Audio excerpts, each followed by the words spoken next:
Nitya, hi, good morning. Hope all things well and safe with you.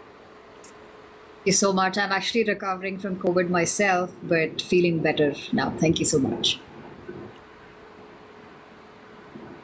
Oh, so glad to hear that. Take care, Nitya. Nitya, just wanted to understand, pharma and how is it that you sum up all the action? My colleague just highlighted a couple of points which are working in favor of pharmaceuticals right now.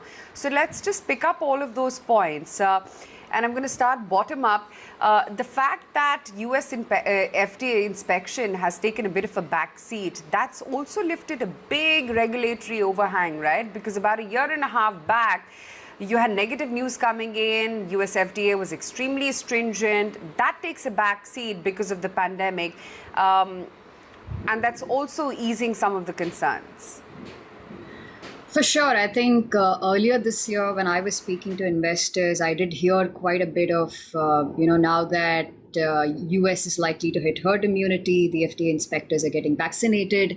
Are we likely to see a pickup in the number of inspections towards the second half of the year? And this was for sure an important concern in the minds of the investors. But now I think with India seeing a second wave, and we are now seeing incidents of several new variants, which the vaccine possibly doesn't fully protect you against. I think there is cognizance of the fact that in-person inspections might actually get pushed out even further. I don't think anybody knows when exactly these might start, but I think there is a broader understanding that it will possibly not start this year. So, which means that the risk to earnings which come from negative FDA compliance action is actually far lower this year. And I can imagine that's one of the reasons why investors are a bit more comfortable around pharma names. The other big important development, of course, is that, Nitya, it seems that Obamacare is yet again on the table, which was discontinued by the Trump regime. And considering that US exporting generics were the biggest beneficiary of the same, if indeed there is a revival of the plan by the Biden government, this could mean big numbers for the India players. I would say not very big numbers. I think we are overreacting a little bit. For sure, it's a positive, right? I'm not taking away from the fact that this will indeed increase volumes for generics, right? So anytime, if you look at commercial insurance versus Medicare and Medicaid, which is government provided insurance in the US, the consumption of generics is actually higher. So if the consumption of generics is approximately 70% penetration in the commercial insurance, it's as high as 85% in Medicare and Medicaid. So any shift in volumes, any shift in insurance volumes to the Medicare and Medicaid side is likely to increase volumes for generics as well.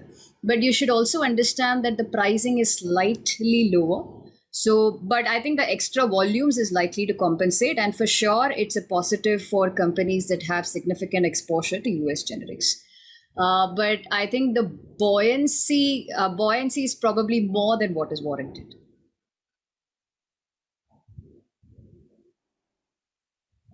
I distinctly remember a couple of years ago, there was a huge rejig in the entire generic pricing market. The distributors or the insurance companies, they came together, and then the generic prices, they came down, and they came down by almost 35 to 40%. Could Obamacare implementation have the same impact on the pricing? While you'd get volumes, pricing will be compromised?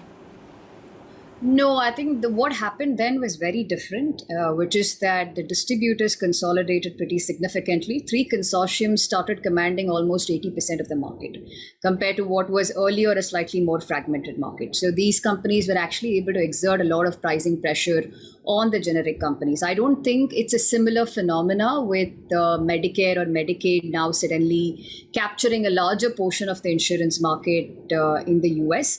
For sure, the reimbursement rates, like I mentioned, are slightly lower by maybe around 10-15%. But I don't think that will have the same kind of impact that the distributor consolidation did. So in 2017, 2018, when the consolidation happened, prices actually contracted by almost 20-25% for 2 years. I do not see a repeat of that phenomenon. Which end of the Indian pharma space you are excited about, both in terms of growth and margin sustainability? There is API, there are vaccine makers, there are biosimilars. Pharma is one word, but it's a very complex chain, so to speak. So I cover largely formulation companies, so I'm going to try and restrict my answer to the companies that I do cover. But I think you talked about biosimilars. It is, of course, very exciting in terms of an opportunity space. We've got around $60 billion worth of biologics that are coming off patent, and that's a significant opportunity. But unfortunately, if you look at most of the companies in India, they haven't really invested in addressing the first wave of opportunity. Save a Biocon. Biocon, of course, is full exposure. But other than a Biocon, there are barely names I can think of which have a significant portfolio of biosimilars. Lupin has a few, Aurobindo is working on a few, Dr. Reddy's is working on a couple, but all of these companies are likely late to the market in the first wave. So unfortunately, biosimilars doesn't seem to be a meaningful opportunity for most of the large cap companies today in the near to midterm, right?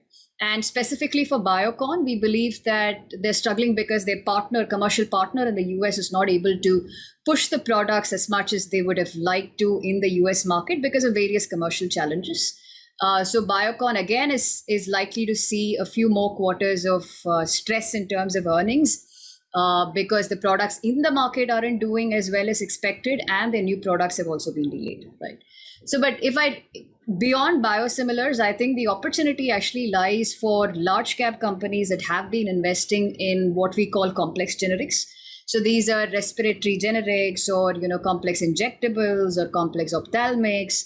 So we actually think companies that have been investing in the last 3-4 years, building a pipeline of these complex generics, those are the companies that are likely to see a significant expansion in EPS margin in the next few years. We also believe that the growth is not likely to be secular.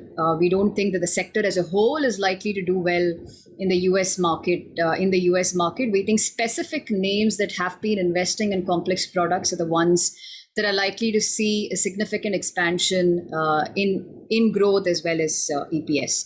So in our coverage universe, we think Cipla, Lupin, and to some extent Dr. Reddy's have good exposure to a lot of complex generic products. Cipla and Lupin, specifically in respiratory generics. Dr. Reddy's, they have a few interesting injectables in their pipeline, a few ophthalmic products in the pipeline. And these are products which we believe can significantly move the needle in terms of the gross margins in the US and subsequently EBITDA and EPS as well.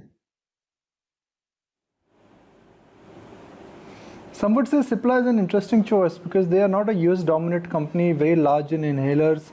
That's their mainstay. They're not big in terms of vaccines. What makes Cipla so attractive? So I think it's specifically the opportunity in complex generics and the fact that they're one of the very few companies across the world who have the capabilities to make respiratory generic inhalers. So the reason, we actually think it's a positive that their base in the US is actually smaller than most of their other peers. They do about, I think the base is about $450 odd million compared to, let's say, a Lupin, which is $850 million, or Aurobindo, Dr. Reddy's, both of whom do more than $1 billion. See, I think price erosion in the base is here to stay. Like I mentioned before, I don't think we're going back to the 2017, 2018 timeframe where we saw significant contraction in pricing. But price erosion is here to stay because that's how the generic market works. As more competition enters the market, your prices will crash down. The innovator stops promoting the molecule, so the molecule itself is shrinking, right? So the base portfolio for all of these companies is essentially a shrinking asset.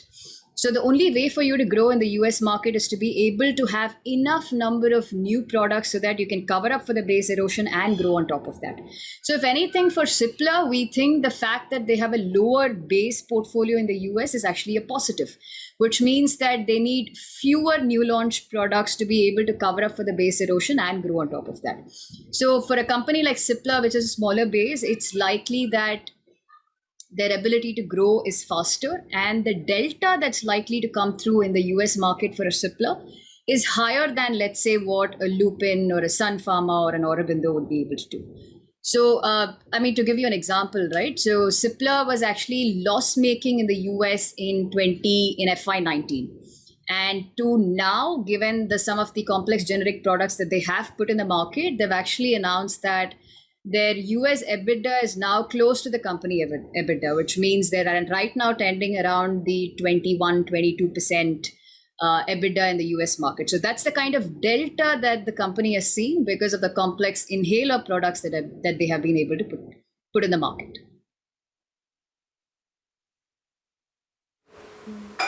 Nithya, also wanted to understand the COVID opportunity for Indian pharma and majors, because while many don't look beyond remdesivir, there are many companies which are making COVID drugs, everything from Cadila to Cipla to Oro, DRL, of course. You've got a Glenmark and Biocon as well, which all have a large COVID portfolio. So, yes, I think some companies are likely to benefit more than the others because Cipla, for example, makes remdesivir, and they are seeing a lot of demand for tocilizumab as well, which they license from Roche. So I think as long as, in our view, we think that the heightened number of COVID cases is likely to persist. Right now, we are seeing that Maharashtra, Delhi, and to some extent Karnataka are big contributors.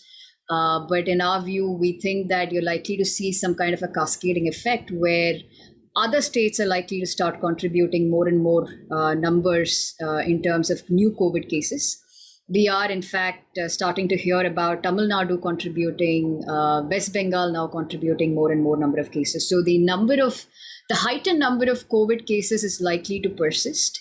And we do believe that companies like, Cipla, Zydus, which now has peg interferon approved as well for treating moderate COVID patients, Glenmark, which has been selling Favipiravir for quite some time now, all of these companies are likely to benefit.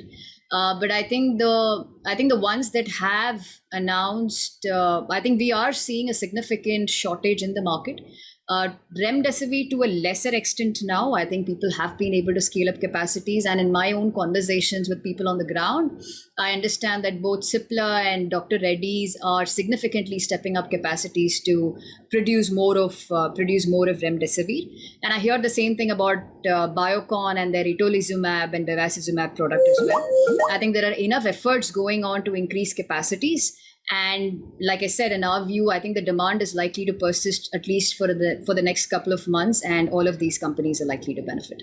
And beyond therapeutics, Dr. Reddy's, we understand that they've started importing the Sputnik 5 vaccines. They're expecting about 35 to 40 million doses to come through and be imported over the next 3 months. And now that the private market has opened up for vaccination as well, Dr. Reddy's is likely to benefit from the sale of the Sputnik 5 vaccine.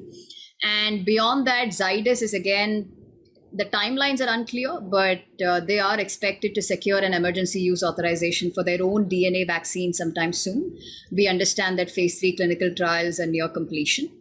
And they also have announced that they have capacities of anywhere between 200 to 240 million doses. And we do see Zydus as benefiting from commercializing these doses.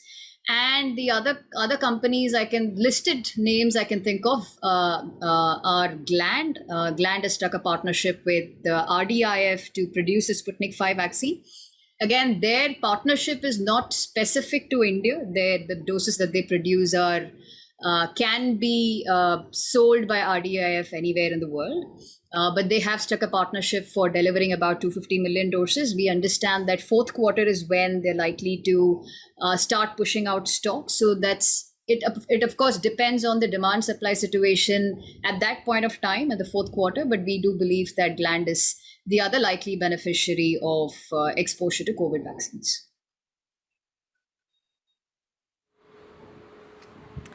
Nithya, so great having you on the show, and I'm so glad that you managed to fight COVID off. Take care. Thank you so much.